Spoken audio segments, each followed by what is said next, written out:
Hello, everyone, and welcome to today's to this session.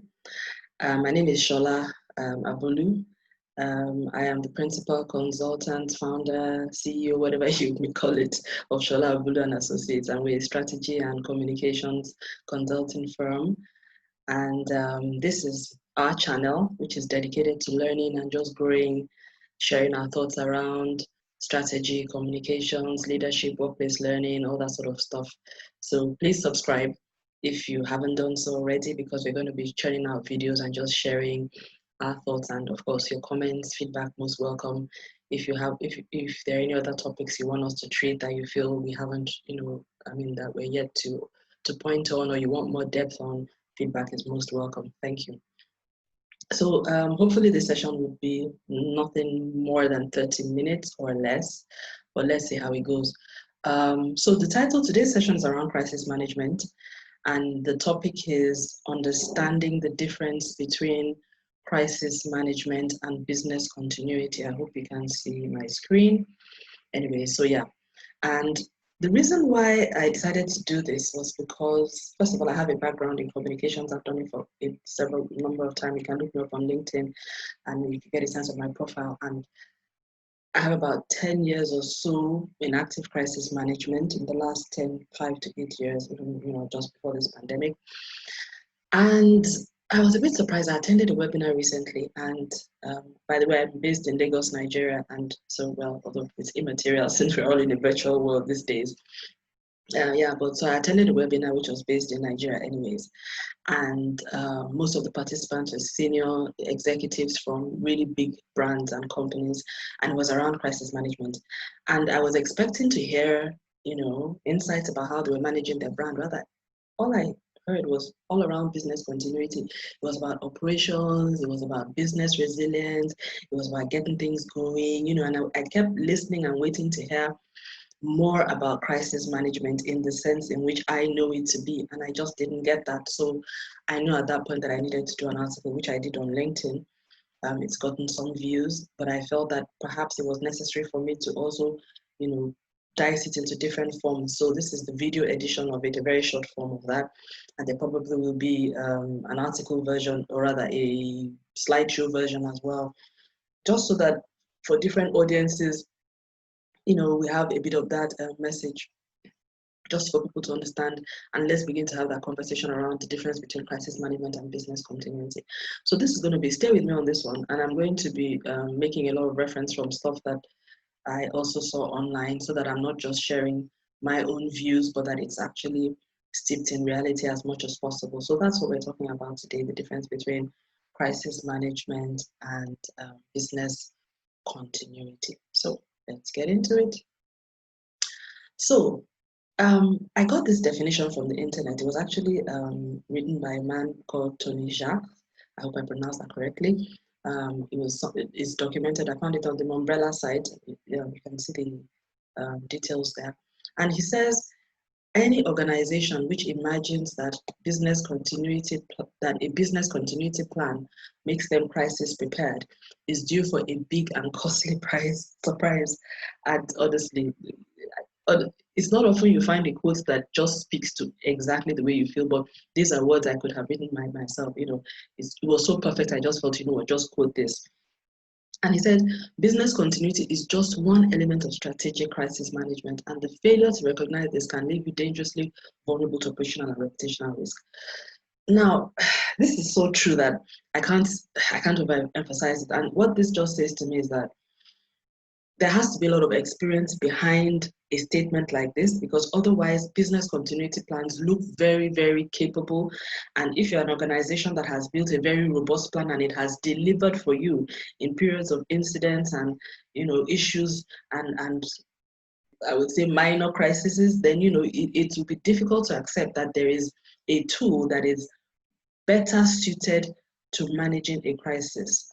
And I would use COVID-19 as a typical, well, not a typical, but as the example of the kind of, how would I say, worst case scenario crisis that you could ever have, that takes you into unprecedented territory, which is what this pandemic has done for us. And I think if we're talking about crisis management today, we shouldn't be using any other example other than COVID-19 because affecting over 200 countries and territories around the world.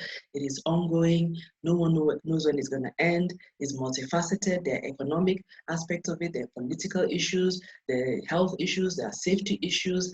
There are family, household consequences, employment issues.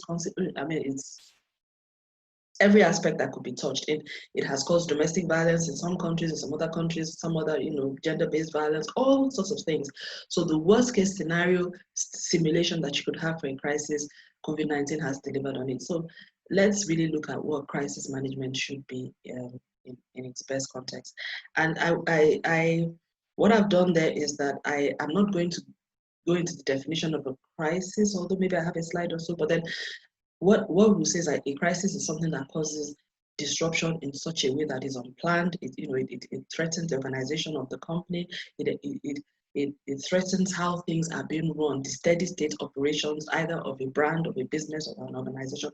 It challenges it either in terms of the things that we do, in terms of financing, in terms of employment, in terms of customers, but it's something, and there is also in that as well a threat to business as well as a threat to reputation and operations. But let's just look at some other basic definitions around business continuity. What I found in crisis management while I was even looking through the internet was that there's so many definitions. Everyone has such a different view. There's a broad spectrum of definitions around crisis management, around business continuity planning, but particularly around crisis management. So I think you sort of have to find for yourself what the median is in the middle of that. And I think I lean very much to my experience in the oil and gas industry for many years for my grounding in terms of what a crisis is and how it can really cause a spiral of events.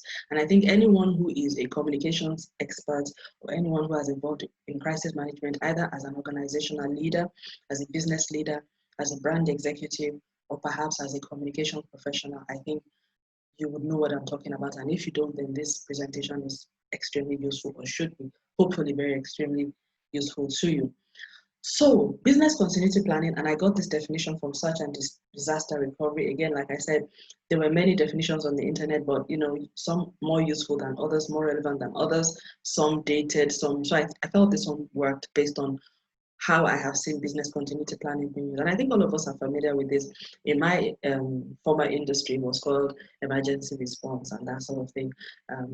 And that has a whole plethora of activities under it, but it's all around ensuring that we restore operations back to normalcy. We're able to keep things going. We're able to solve problems solve and all of that, and keep things going, and let those who need to know, staff, everybody know what they need to do. So everything you need to just keep things going. And that's what this definition is saying. It says it's a proactive process that lets a company understand the potential weaknesses and threats in crisis.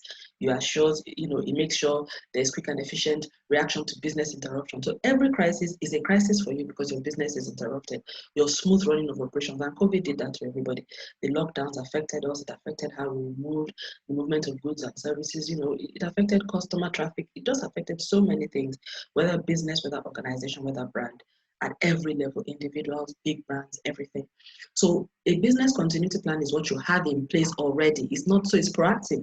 You must have had it in place even before the crisis hits. So then you can then run it, you bring it out, and whatever your contingency plans are, whether you're in manufacturing, you're a service company, you put that in place so that you can continue to run your operations even in that very disrupted and disjointed scenario. And that's your overall goal. So it outlines steps as well to maintain financial viability. So everything, so look at all the keywords here. First of all, it's proactive. It helps the company understand potential weaknesses and threats. So where are the areas that you are most vulnerable? That's what the business continuity planning does. And it assures quick and efficient reaction. So in other words, reaction, restoration, revival, all of those things, whether it's service, whether you're in telecoms, whether whatever it is, your customer service, fulfillment, delivery, that sort of thing. It enables continued service during a crisis, it decreases downtime. So the overall goal of a business continuity plan is to protect and preserve operations and profitability. Let's just agree on that, yeah. That's all it is, that's all it is. And it's very good, yes, but that is essentially what it is. So it's very much focused on making sure that things continue to work well within the business, within the organization, for the brand or whatever it is. whatever that organization is that we're concerned about, is very much focused on making sure things continue to work well in that organization, regardless of what's going on outside. Excellent. So crisis management, on the other hand, is a process designed to prevent or lessen the damage that a crisis can inflict on an organization as well as its stakeholders.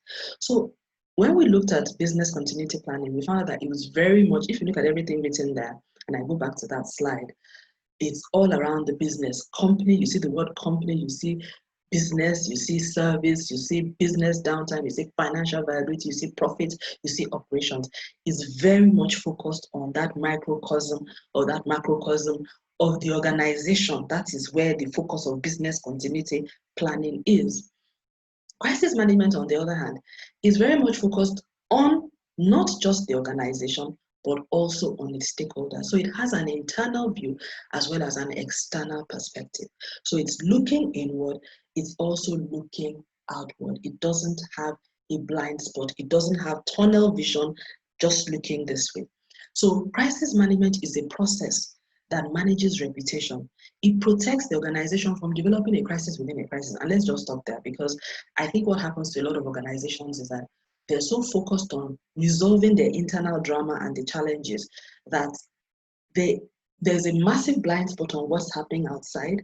And the whole essence of a crisis presupposes that what is going on outside is as important, in fact, in many contexts, more important than what is going on internally, because the crisis most time was externally driven, if apart from some cases whereby you had some internal operational thing.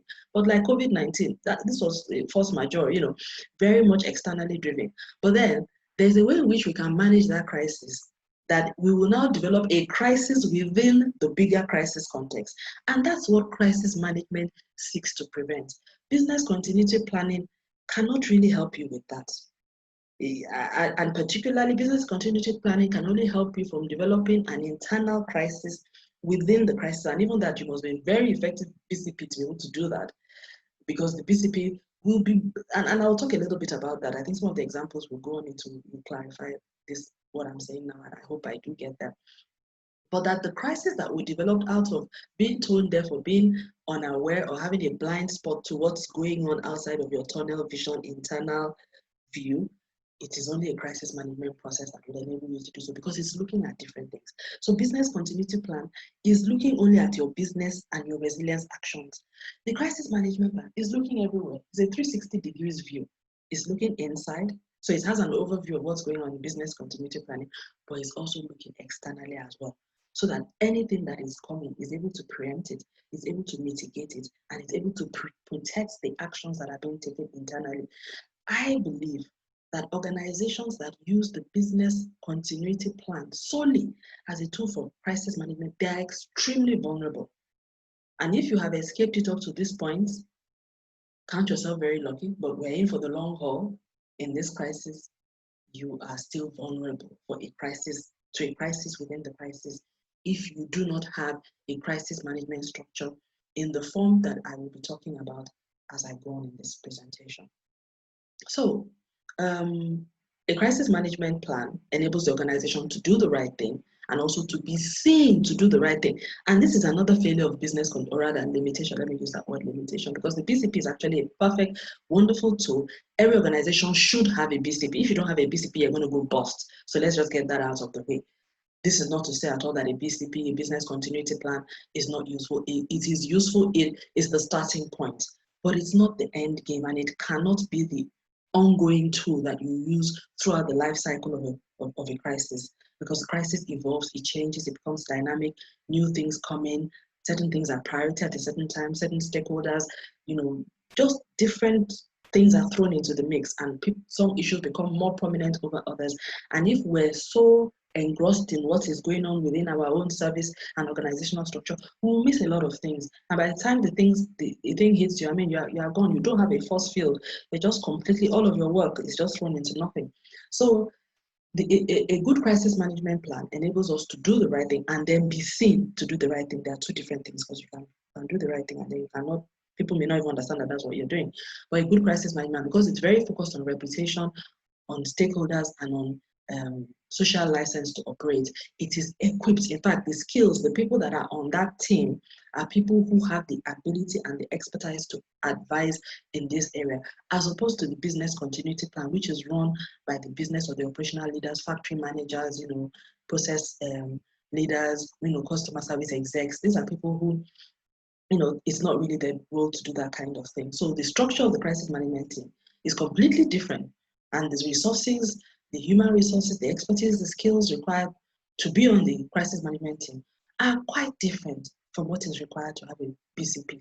And I also think it's not right for an organization to try to merge the two. No, let the operations and resilience people run their show, 100%. But then let there be one or two people from that team that will then sit on the crisis management team that can work with them. And then so there's an alignment, but the crisis management team maintains the oversight and gives the guidance, even though the business resilience people will be doing their own stuff. So let's just go on a little bit more and see what that looks like. So again, I had talked about this. So the limitations of the BCPs are, for one, by nature is internally focused. That's it.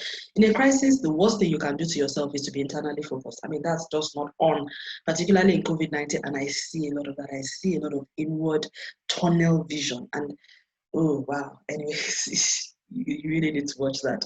So, and I think investors right now, boards should be watching out for this, and yeah, well, governance. I think anyone who's in a position of authority, you really need to make sure that your boards are such that they understand that we should be looking at the external as much as the internal. And it's only a crisis management process that enables us to do this. So it should, a BCP is also, it's focused on, it should be focused on doing the right thing. Excuse me, but it's not actually equipped to enable the organization to be seen to do the right thing by a broader set of stakeholders or the general public as a whole. So again, like I said, crisis management is really about monitoring, engaging, and observing what's happening in the stakeholder space. You should have a very comprehensive stakeholder plan, not just of your customers, of your employees as well as government at various levels, regulatory bodies, investors, your board. If you have a parent company outside of the company, then the general public, media, society, community, where you are living in your environment. I still see people, I've seen some brands in Nigeria still taking that community. It is only the people in so my plant is in Ikeja, so my community is the people outside of my community. There is no social media plan or strategy or even any sensing to find out what's going on. And I'm like, wow, this is amazing. In 2020, COVID-19 pandemic time, you still think that your community is only those people living outside your fence line. Really, the world has moved on beyond that.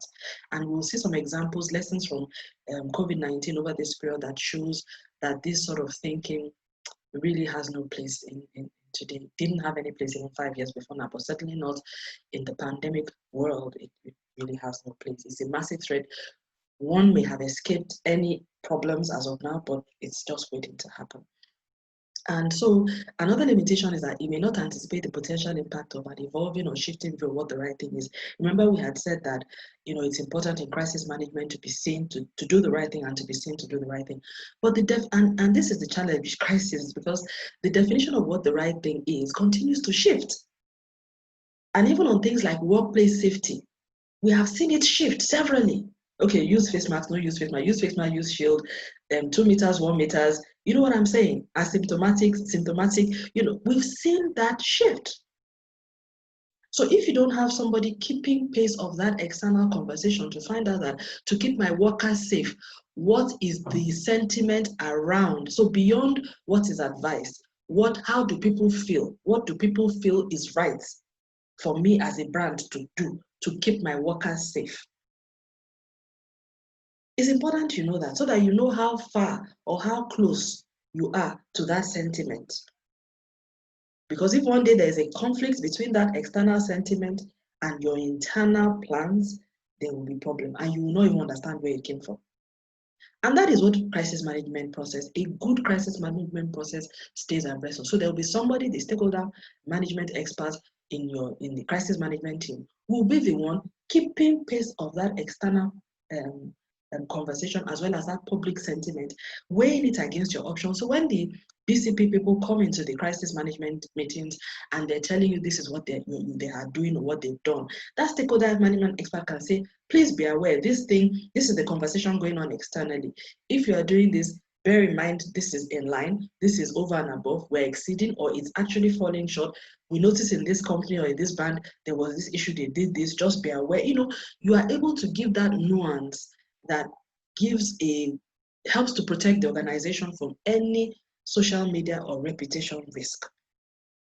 It is only the crisis management process that has the ability to do this. It also has the ability to insulate or protect the organization or the brand from anything that may be potentially relevant or conflict with ongoing business resilience actions or plans. And like I said, we'll look at a few examples of some people who fell short of this and how it played out for them. So again, I think I've already talked about this, so I will just gloss over this. And I recommend this article. It's online, Crisis Management and Business Continuity Management. It's very short, but it's important. It's talking about why is it often confused. These are some of the reference materials that I read to in putting this together by Mo Heng Go. I don't know if I pronounced that correctly, but yeah, he wrote an article and it's on the site of the Institute for Business and Business Continuity Management. And I found it interesting that even on the IBCM sites, so an institute that is charged, that is focused on learning and teaching and around business continuity management, actually dedicated a number of pages to explaining the difference between business continuity planning and crisis management and making it very clear to students and everyone coming onto the site that they are different. And I was like, my goodness, if an institute dedicated to business continuity planning is telling you that there's a difference between its own process that it's a thought leader in and crisis management, then why do business leaders, why do organizational leaders treat it as one as the same? So there's a gap in learning, and I like I said, I think certain sectors understand this better than others, but I think the financial risk managers, from what I observed in that webinar, and pardon me if this is a sweeping statement, but I think a lot of financial risk companies are advising big brands as though business continuity planning is all of it. And well, like I said, correct me if I'm wrong, but I am not seeing enough of that acknowledgement of the fact that it goes beyond profitability and operations.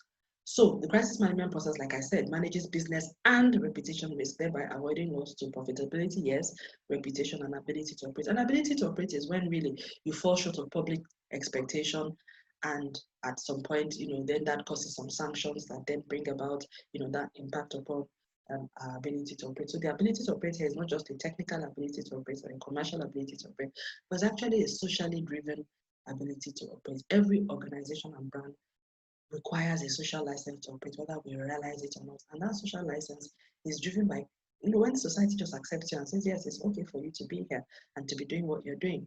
But, it's, even though it's intangible, it's something that we take for granted, but all it takes is one bad move and that social license is removed and you're scrambling and the ground is swept from underneath your feet. So, and crisis management is about a shifting landscape. Everything that happens during crisis is about shifting the landscape. It's like musical chairs. Everybody's now dancing, waiting for the music to stop. So when the music stops, are you going to have a chair to sit on? And so that's it. Are you alert? Do you realize that the music is playing? Do you realize that it's going to stop? Do you have an idea when it's going to stop? And I think the music is stopping for some companies even right now. And simply because of that lack of not being aware, they're going to find themselves without a place to sit, in any time soon. But crisis management really is about how you help ourselves through that process.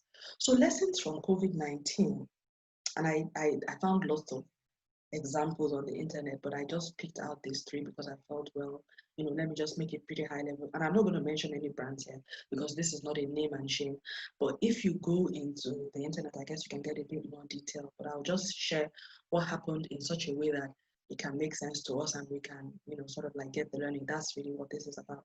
So, and these are examples of companies who, of course, when COVID-19 hit, the lockdown, the health, the scare, everything just threw everyone into chaos. So brands started, in fact, the loss of travel, a word that had been used to, just having the word at its fingertips, no one was prepared for the disruption that came about. So we saw even big companies who had access to all of the, intellect and resources that you would imagine, a lot of people just really stumbled. And I think it's the lack of having this crisis management process as a tool and having people adequately trained and resourced before the time that led to some of these things. Because if you have a crisis management structure that has been tested, you've done the trainings, people have been taught. I mean, I worked in an organization where I was trained annually on crisis management, and we were certified, we were validated,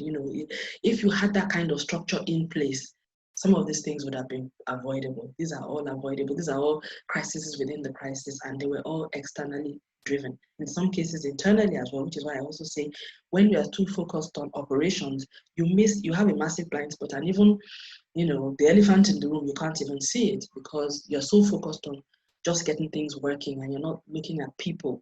And that's what crisis management does. Crisis management looks very much at people, manages reputation, which is how people feel about you, looks at stakeholders, which is how, the people that have interest or are involved in some shape or form, or they get to hear or have influence and interest directly or indirectly in what you're doing, we manage that as well. And then license to operate, social license to operate, which is also about people welcoming your role and your existence and your continued operation, even in a situation of disruption, because they believe that what you're doing is either helping things, is making things better, but certainly not making it worse. Nobody's going to allow you to continue to do things that will make things worse in a crisis. And I think that's the important thing. And then, but how you manage that sentiment and that space, BCPs cannot help you with that. That's really the space of the crisis management process. So lessons from COVID-19. In April 2020, this was in the UK, Bloomberg reported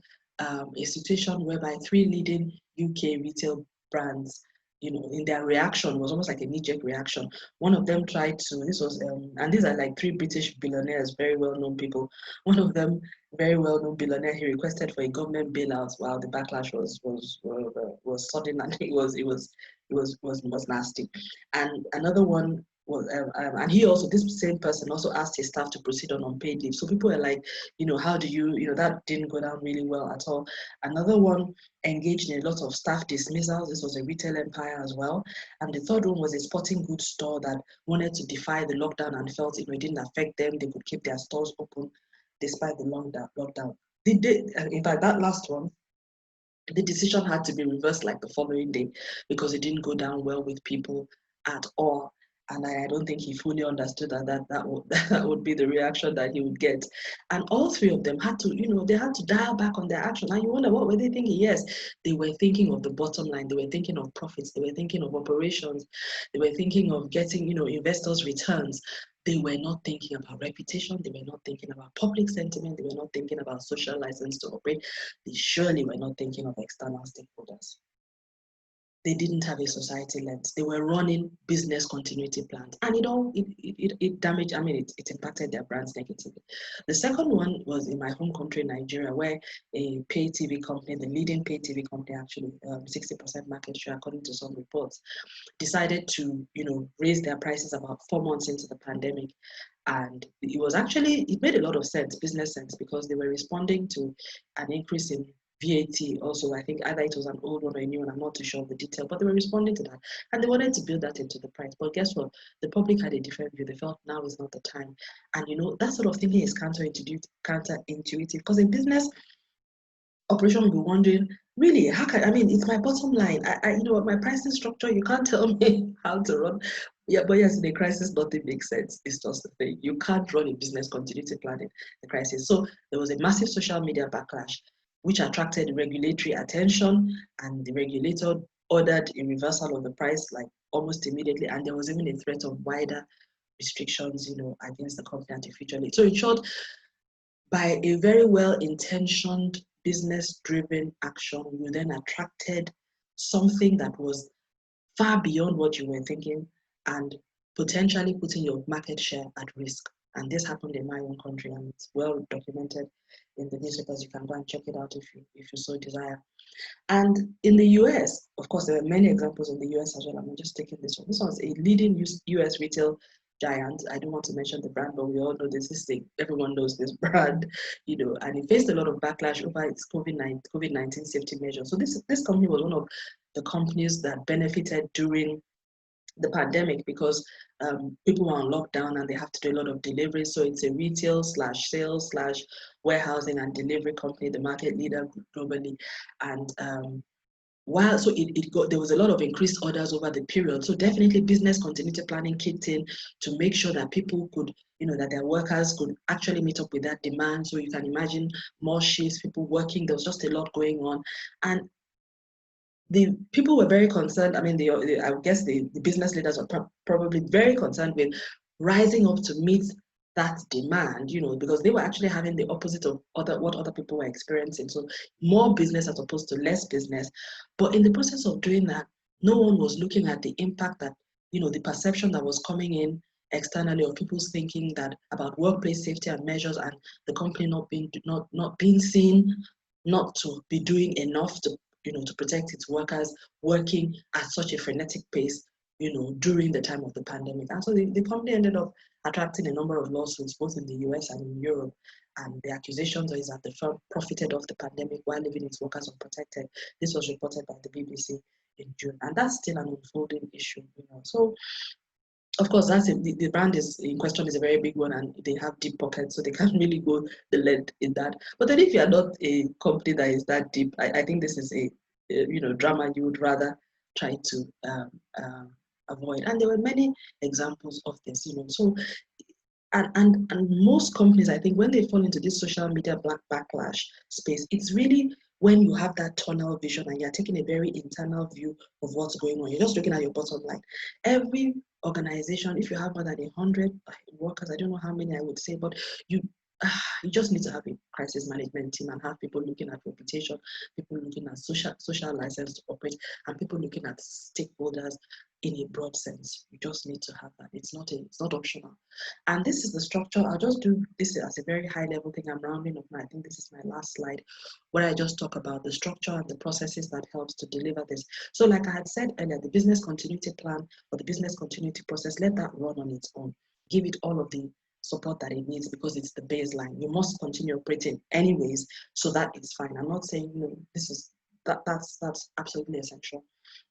But you then need to set up a crisis management team separately if you don't have one already. And if it's not adequately resourced, that's something you can also look into.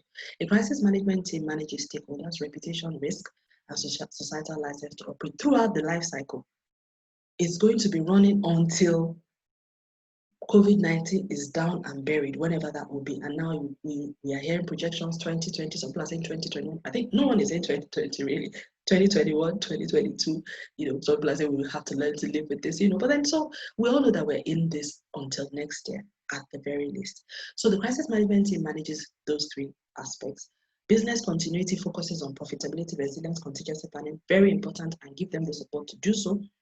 The crisis management team maintains the oversight and ensures that the actions done by business continuity do not attract negative publicity or conflict with public sentiment like those three cases we talked about. So regardless, and that approval process, which is why this crisis management team needs to be led by board level, very, very senior level leaders who have that organizational mandate and authority to be able to instruct and say, put a lead on this one. If you want to do it this way, you can only do it in this way at this time. Put this caveat here, insinuate, get the sort of advice that you need to ensure that you do not have an outcome that brings you into a worse position or makes the situation worse for the organization. So crisis management team should be led by a board level senior leader, supported by a business leader. So that's somebody who is very versed in the organizational leader or business leader, and a stakeholder communications expert. That is very important. That person must be at a sufficiently senior level as well. If you don't have such a person in-house, please by all means get somebody externally who can begin to monitor that public sentiment for you and advise you accordingly. It's not everything that will be relevant to you, but there will be some societal developments that are business relevant, and you may not see it. These big brands in the US did not see it, and I don't want to mention the name, but the blind spot that the bigger you are, apparently the bigger the blind spot you may have. So it's really about, some people need to have their head out of the weeds and looking broadly And that's really the role of the stakeholder communications expert. And the overall goal of this is to protect profits, to protect reputation, to protect social license to operate and brand value throughout the crisis life cycle. It's not just about restoring operations, no. It's about protecting everything. And that is what the crisis management process enables and allows us to do. So thank you very much. I think with that, I've gotten to the end of my presentation. And thank you very much for listening. I hope this was useful to you. Please share comments and all of that. I should actually have been showing my social media pages, but you would find that in the description. Please send your feedback to me. And if you want to reach out to us, of course, I'm reachable on the internet as well as under Sola Abulu in LinkedIn. I have pages on Facebook as well, so you can always get in touch with me. And in the description, like I said, in my channel, you will find a lot of the details about who we are and what we do. So I hope this has helped us to understand the difference between crisis management and business continuity. So stay safe, stay productive, and keep things going. Thank you very much.